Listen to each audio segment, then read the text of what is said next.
Video के साथ आपके सेवा में हाजिर हुआ हूँ। दोस्तों, आज की वीडियो बहुत ज्ञानवर्धक है और यजुर्वेद अध्याय 40 के ऊपर है। दोस्तों, एक ये रामपाल जी के भक्त हैं। एक दिन इन्होंने हमें फोन किया था कि हमारे कुछ समस्याओं का समाधान करें। तो हमने इनसे कहा कि ठीक है, बताइए। ये बोले कि वो कौन परमात्मा है जो अपने रूप को सदा रख सकता है। तो हमने इनसे एक ही शब्द में उत्तर दे दिया दोस्तों, कि जो रूप बनता है वो बिगड़ जाता है, लेकिन जो रूप को धारण करता है वह कभी नहीं बिगड़ता। वही अजर अमर अविनाशी है। इन्होंने एक वीडियो बनाया है, उसी हमारे आइडियो को रिकॉर्ड करके, और इस वीडियो का टाइटल रखा है यजुर्वेद अध्याय 40 मंत्र 9 में केशवपाल निरुत्तर हो गया। तो आज हम अपने वीडियो में इसी चीज को दिखाएंगे कि वास्तव में वहां पे क्या कहा गया है, या यजुर्वेद अध्याय 40 हमें क्या सिखाता है। ठीक है, तो आइए हम देरी नहीं करेंगे, सीधे हम यजुर्वेद अध्याय 40 को देखते हैं। दोस्तों, हमारे पास ईशावासो उपनिषद है। यह ईशावासो उपनिषद शुक्ल यजुर्वेद संहिता का 40वां अध्याय है, यानी 40वें अध्याय का ये उपनिषद है, और इसमें जितने भी मंत्र हैं सबको बताया गया है। तो हम सीधे दोस्तों उस मंत्र पे चलेंगे जहाँ पे अमित दास जी जो है प्रश्न खड़ा किए। ये देखिए, अब यहाँ से हम सभी मंत्रों को पढ़ेंगे और समझने का प्रयास करेंगे कि यहाँ क्या लिखा हुआ है। ये देखिए, यहाँ से पढ़िए। जो मनुष्य अविद्या की उपासना करते हैं वे अज्ञान स्वरूप घोर अंधकार में प्रवेश करते हैं। जो मनुष्य विद्या में रत हैं, अर्थात ज्ञान के मिथ्याभिमान में मत हैं, वे उससे भी मानो अधिकतर अंधकार में प्रवेश करते हैं। यानी साहेब बंदी छोड़ सदगुरु रामपाल जी महाराज की जय हो। जैसा कि हम आज फिर एक नई वीडियो लेके आए हैं केशवपाल की। केशवपाल ने हमारी वीडियो का खंडन करने का प्रयास किया था, लेकिन बहुत अच्छा प्रयास किया उन्होंने। और लेकिन मिस्टेक ये रही कि उन्होंने वेद से दिखाने की बजाय उपनिषद से दिखाया, जबकि वो भूल गए कि उनकी जो ऑडियो है अभी भी मेरे पास है, और उन्होंने एक भी ऑडियो की बात अपनी वीडियो में नहीं दिखाई। तो ठीक है, हम दिखाते हैं। इन्होंने जब मैंने यजुर्वेद अध्याय 40 का मंत्र 9 इनके पास 3 अलग अलग अनुवादों में भेजा था। ये मतलब तीनों अलग अलग अनुवाद थे उनके, और संस्कृत एक ही थी। और पहले आपको ऑडियो सुना देता हूँ मैं इनकी। इनसे मैंने कह दिया था कि तुम्हारा जो उपनिषद का संस्कृत है वो हमारी यजुर्वेद की संस्कृत से मैच नहीं खा रहा है। आप पहले ऑडियो सुनिए, फिर मैं आपको आगे बताता हूँ इनकी संस्कृत मैच कर रही है कि नहीं कर रही है। आपने भेजा है और मैंने 3 अलग अलग अनुवाद भेजे हैं, और साथ ही साथ में सामवेद का भी ये प्रमाण भेजा है कि एक ही परमात्मा की भक्ति करनी चाहिए। अच्छा, और तीनों जो अनुवाद हैं आपकी संस्कृत से मैच नहीं खा रहे। अच्छा, हाँ, अभी आपने भेजा है यजुर्वेद अध्याय 40। हाँ, 40 का मंत्र 9 हाँ, तो आपके उपनिषद से बिल्कुल मैच नहीं खा रहा है। इसलिए मैंने पहले ही कहा था कि मैं उपनिषद को बिल्कुल कतई नहीं मानता। मैंने उपनिषद क्या है यहाँ पे उसकी बात ही मत कीजिए, वो मेरे सर से बाहर निकलती है। उपनिषद में कोई अलग चीज नहीं है। अलग नहीं। अरे मान लो एक ही होती तो संस्कृत भी तो मैच करती है। अब हम इसी की वीडियो से देखते हैं जिसने ये दिखाया है उपनिषद का और वेद का मैच करके देखते हैं क्या उपनिषद का श्लोक और वेद के श्लोक से मैच कर रहा है कि नहीं कर रहा है। चलिए देखते हैं अपन।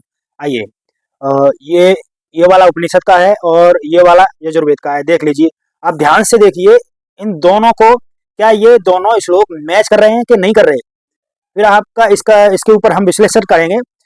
जो व्यक्ति वेद की बात नहीं मानता, तरह तरह के शास्त्रों को दिखाकर लोगों को भ्रमित करता है, उसका स्थान कहाँ पर है।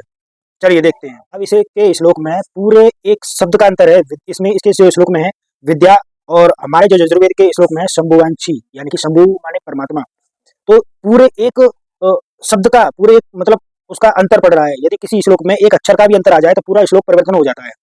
तो तरह तरह के शास्त्र दिखाकर लोगों को भ्रमित करना, ये घोर अंधकार और नरक में ये लोग भी घोर अंधकार और नरक में जाते हैं। इसका प्रमाण हम देखेंगे और आगे फिर वीडियो को बढ़ाते हैं। ये है मेरे पास देवी पुराण है, और इसका 2 खंड है, गीता प्रेस गोरखपुर वाली है। और यहाँ पे हम पढ़ेंगे। यहाँ पे जब नारद जी भगवान नारायण से पूछ रहे थे, भगवान विष्णु से पूछ रहे थे कि बहुत सारे शास्त्र हैं तो उनमें से कौन सी बातों को मानना चाहिए। आपने कई तर्क वितर्क बताए। बताते बताते ये कह रहे हैं कि यदि तंत्र का वचन वेद विरोधी नहीं है तो उसकी प्रमाणिकता में संदेह नहीं, किंतु श्रुति से जो प्रत्यक्ष विरुद्ध हो, यानी वेद से जो प्रत्यक्ष विरुद्ध हो, वह वचन प्रमाण नहीं हो सकता। ठीक है, ये जो केशवपाल ने उपनिषद से दिखाया तो उसका कोई प्रमाणिकता नहीं, कोई तथ्य नहीं। ठीक है, अब आगे कह रहा है कि प्रमाण नहीं हो सकता, वेद ही पूर्ण रूप से धर्म मार्ग के प्रमाण हैं। उस वेद राशि से विरुद्ध न रहने वाला जो कुछ भी है वही प्रमाण है, दूसरा नहीं। ठीक है, देख लीजिए, वेद राशि से विरुद्ध न रहने वाला जो कुछ भी है वही प्रमाण है, दूसरा नहीं। वेद प्रतिपादित धर्म को छोड़कर जो अन्य को प्रमाण मानकर व्यवहार करता है उसे दंडित करने के लिए यमलोक में नरक कुंड स्थित है। भैया अतः सभी प्रयत्नों से वेदोक्त धर्म का ही आश्रय लेना चाहिए। इसका वेद का ही आश्रय लेना चाहिए। और ये स्वयं भगवान कौन बोल रहे हैं? भगवान नारायण बोल रहे हैं और नारद जी पूछ रहे हैं। तो भैया तुम वेदों की अगर बात नहीं मानोगे तो तुम्हें नरक जाना पड़ेगा और किसी भी उपनिषद की बात हम नहीं मानेंगे, पहले ही आपको क्लियर कर दिया था हमने। तो आपकी समझ में नहीं आएगी तो कोई दिक्कत नहीं, हमें कुछ नहीं करना, आपसे लेना देना नहीं है, लेकिन लोगों को और यहाँ की जनता को गुमराह ना कीजिए।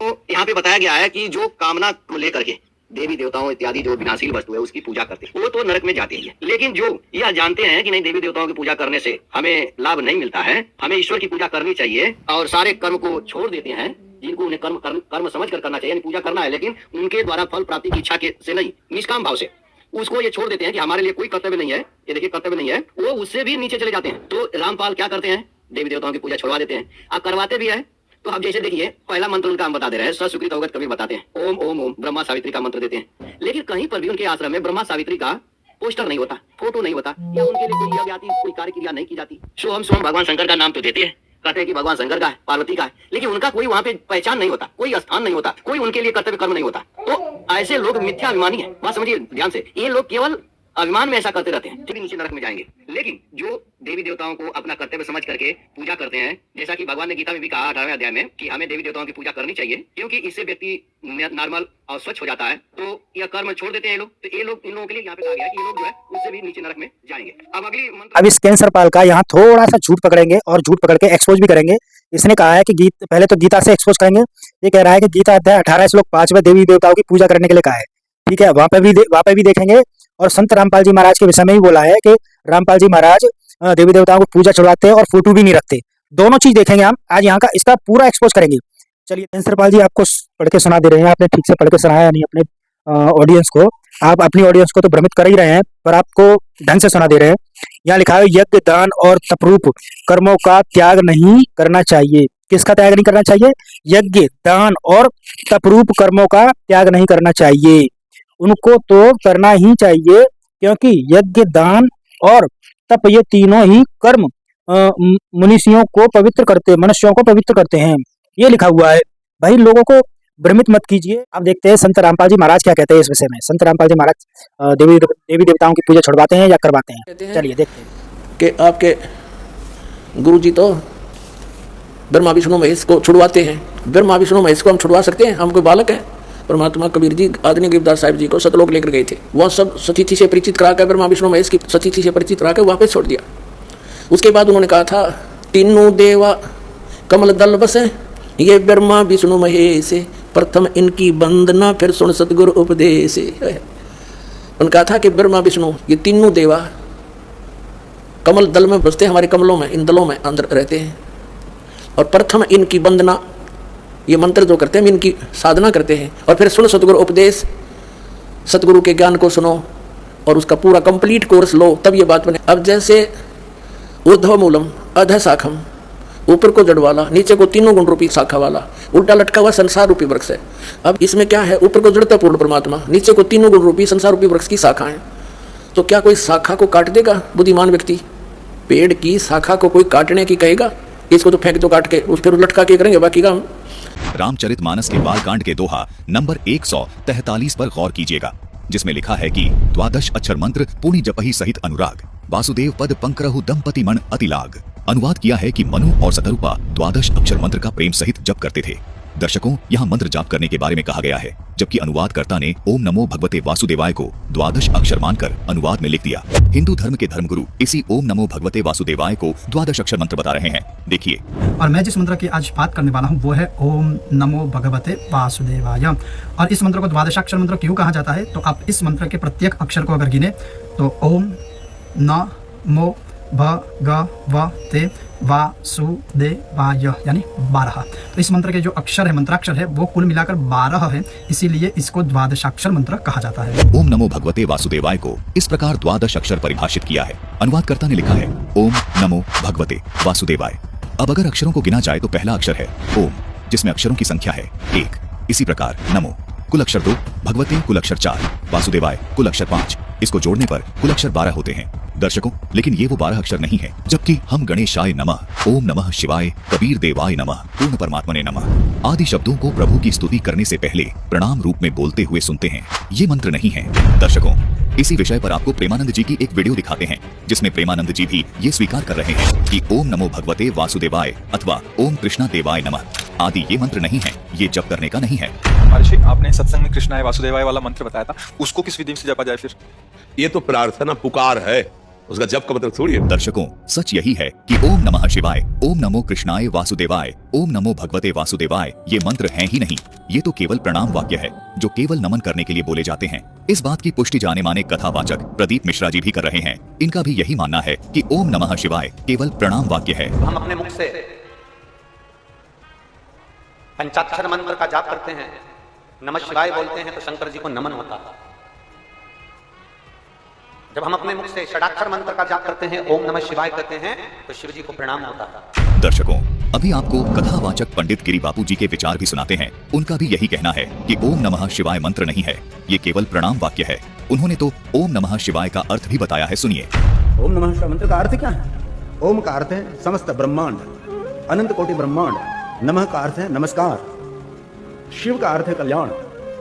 शिवाय का अर्थ है शिव और शिवा।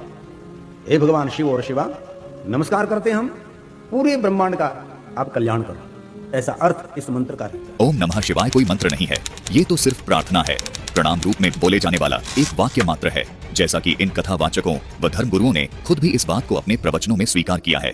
दर्शकों, जिस प्रकार ये प्रमाणित हुआ कि ओम नमः शिवाय मंत्र नहीं है, ये केवल प्रणाम वाक्य है, उसी प्रकार ये द्वादश अक्षर ओम नमो भगवते वासुदेवाय मंत्र नहीं है, ये भी प्रणाम वाक्य ही है। अनुवादकर्ताओं को द्वादश अक्षर का यथार्थ ज्ञान न होने से तथा तत्व ज्ञान के अभाव से द्वादश अक्षर मंत्र को गलत परिभाषित किया है, जबकि मूल पाठ में कहीं भी ओम नमो भगवते वासुदेवाय नहीं लिखा है। यदि द्वादश अक्षर मंत्र ओम नमो भगवते वासुदेवाय होता तो तुलसीदास जी रामचरितमानस की इस चौपाई में अवश्य लिख देते, लेकिन तुलसीदास जी ने इस प्रणाम वाक्य को कहीं द्वादश अक्षर मंत्र नहीं लिखा। इससे स्पष्ट है कि ओम नमो भगवते वासुदेवाय द्वादश अक्षर मंत्र नहीं है। द्वादश अक्षर मंत्र कौन सा है, आइए जानते हैं, जो संत रामपाल जी महाराज ने प्रमाणित करते हुए विस्तार से समझाया है।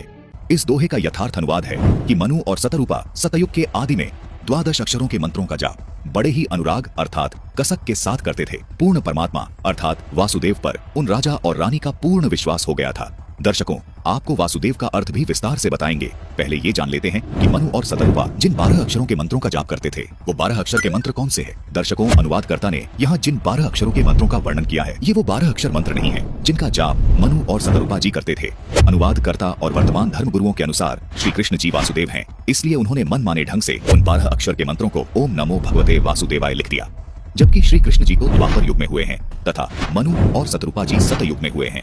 आइए आपको विस्तार से बताते हैं वो द्वादश अक्षर मंत्र अर्थात वो 12 अक्षर मंत्र कौन से हैं जिनका जाप मनु और सतरूपा जी करते थे। दर्शकों, पहले आपको हिंदू धर्म के 2 शीर्ष शंकराचार्यों के विचार सुनाते हैं, जिनमें एक हैं श्री निश्चलानंद जी और दूसरे हैं श्री माधवाचार्य जी। आइए पहले श्री निश्चलानंद जी के विचार सुनते हैं। एक ही परमात्मा सृष्टि के प्रारंभ में स्वयं को 5 रूपों में व्यक्त करते हैं। उत्पत्ति नामक कृत्य का निर्वाह करने के लिए स्वयं को हिरण्यगर्भ ब्रह्मा बना देते हैं, या हिरण्यगर्भ ब्रह्मा के रूप में व्यक्त होते हैं। स्थिति नामक कृत्य का पालन, रक्षण नामक कृत्य का निर्वाह करने के लिए वे विष्णु के रूप में, श्रीमन नारायण के रूप में स्वयं को प्रकट करते हैं। संहार नामक कृत्य का निर्वाह करने के लिए शिव के रूप में प्रकट करते हैं। निग्रह नामक कृत्य का निर्वाह करने के लिए, कृत्य माने कार्य, शक्ति के रूप में स्वयं को व्यक्त करते हैं। अनुग्रह नामक कृत्य का निर्वाह करने के लिए गणपति या गणेश के रूप में स्वयं को प्रकट करते हैं। श्री निश्चलानंद जी ने बताया है कि काल ब्रह्म के लोक में इन मुख्य 5 देवी देवताओं ने काल ब्रह्म की सारी व्यवस्थाओं को संभाला हुआ है। ये 5 देवता मुख्य तौर पर हिंदू धर्म में पूजे जाते हैं। आइए अब आपको शंकराचार्य माधवाचार्य जी के भी विचार सुनाते हैं, जिसमें वे भी स्वीकार कर रहे हैं कि हिंदू धर्म में मुख्य तौर पर इन पंचदेव की भक्ति होती है। सुनिए माधवाचार्य जी के विचार। आप जी का इष्ट देव कौन है? इष्ट देव तो कोई भी हो सकता है। हम सभी हमारे हम तो पंच देव उपासना करते हैं, 5 देवता होते हैं। तो दर्शकों, देखा आपने, दोनों ही शंकराचार्यों जी ने ये बताया है कि हिंदू धर्म में इन पंच देवों की भक्ति का प्रावधान है। वे पंच देवता इस प्रकार हैं: ब्रह्मा जी, विष्णु जी, शिव जी, देवी दुर्गा जी और गणेश जी। दर्शकों, शंकराचार्य जी बिल्कुल सही बता रहे हैं कि ये पंचदेव काल ब्रह्म के लोक की व्यवस्था को संभालते हैं। ये देवता प्रत्येक मनुष्य के शरीर में बने कमलों में विराजमान रहते हैं, इसलिए भक्ति साधना में इन पंचदेव का विशेष स्थान है। यहाँ पे रामचरितमानस है, गीता प्रेस गोरखपुर की, हम उसी प्रसंग में जाएंगे और इसमें हम देखेंगे कि मनु महाराज है, जो मनु महाराज है, मनु और शत्रुपा, तो वो तपस्या कर रहे हैं और तपस्या में 12 अक्षर मंत्र का जाप करते हैं। क्या देवताओं को इतना महत्व देते हैं कि नहीं? क्या केशवपाल देवताओं मनु महाराज से ज्यादा विद्वान है कि नहीं? अब ये आज हम देखेंगे। जो केशवपाल पाखंडी है, क्या मनु महाराज से ज्यादा विद्वान है क्या वो? अब यहाँ थोड़ा सा एग्जाम्पल भी ले लेते हैं।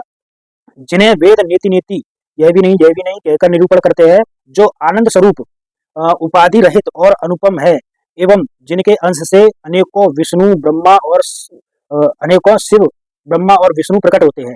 यानी कि जो इनके पिता की साधना कर रहे हैं मनु महाराज, दोनों एक पैर पर खड़े रहे। उनका उपार तब देखकर ब्रह्मा विष्णु और शिव जी कई बार मनु के पास आए। अब यहाँ देख लीजिए, कई बार मनु के पास आए तो उन्होंने इन्हें अनेक प्रकार के लालच और कहा कि कुछ वर मांगो, पर ये परम धैर्यवान डिगाए नहीं डिगे। यद्यपि उनका शरीर हड्डियों का ढांचा मात्र रह गया था, फिर भी उनके मन में जरा भी पीड़ा नहीं। तो भाई केशवपाल जी बताइए, अगर देवी देवताओं की या ऐसा कुछ होता तो ये मनु महाराज देवी देवताओं को आते खेम छाती से लगा लेते? ये ब्रह्मा विष्णु महेश को छाती से लगा लेते? यहाँ तो ब्रह्मा विष्णु महेश की पिता की साधना कर रहे हैं मनु महाराज। क्यों गपोड़ी लाल, हाँ, तुम जैसे मूर्खों को तो ना चुटकियों में संत रामपाल जी महाराज के शिष्य हैं हम। अब इस मूर्ख ने गुरु पर भी लांछन लगाया है। आइए देखते हैं ये हमारे गुरु पर क्या बकवास कर रहा है, इसको भी देख लेते हैं। देव उपासना में ही परिणत होते हैं।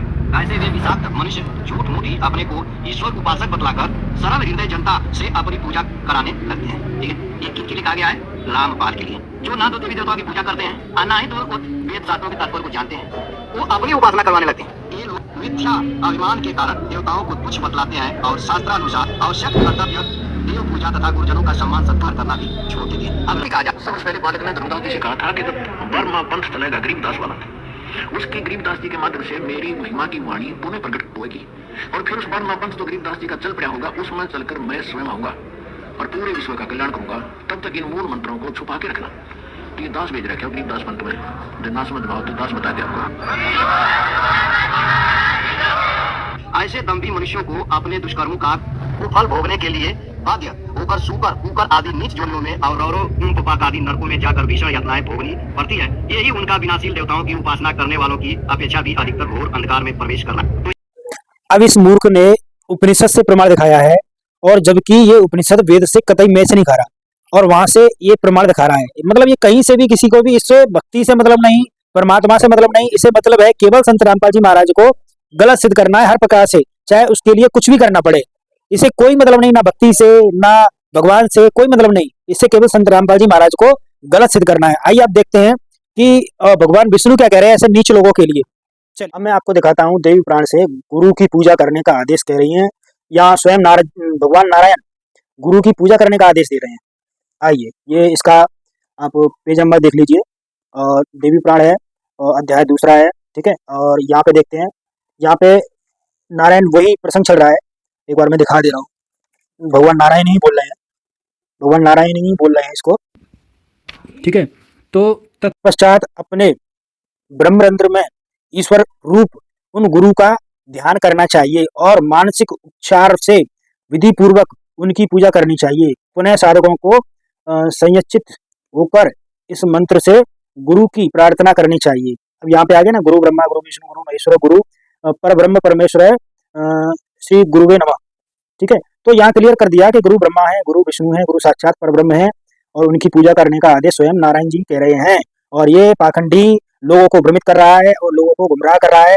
इसके तो कोई गुरु है नहीं, लेकिन लोगों को संत रामपाल जी महाराज के खिलाफ भड़काने का प्रयास कर रहा है। भाई सुन लो, इस नीच आदमी को केवल बाइकआउट करो, और बाइकआउट के सिवा और कोई उपाय नहीं है इसका। ये केसरपाल नाम है, ये समाज के लिए कैंसर है, ये भक्तों के लिए कैंसर है, जो लोगों को भ्रमित करके एक भ्रम जाल में फंसाने का प्रयास कर रहा है। यदि आपको ऐसी वीडियो और देखनी है तो हमारे चैनल को लाइक और सब्सक्राइब कर ले, ताकि मैं ऐसी वीडियो और भी लाता। कमेंट करके जरूर बताना कि ये सच्ची जानकारी आपको कैसी लगी, मैं आपको रिप्लाई जरूर करूंगा। चैनल को सब्सक्राइब जरूर कर लेना।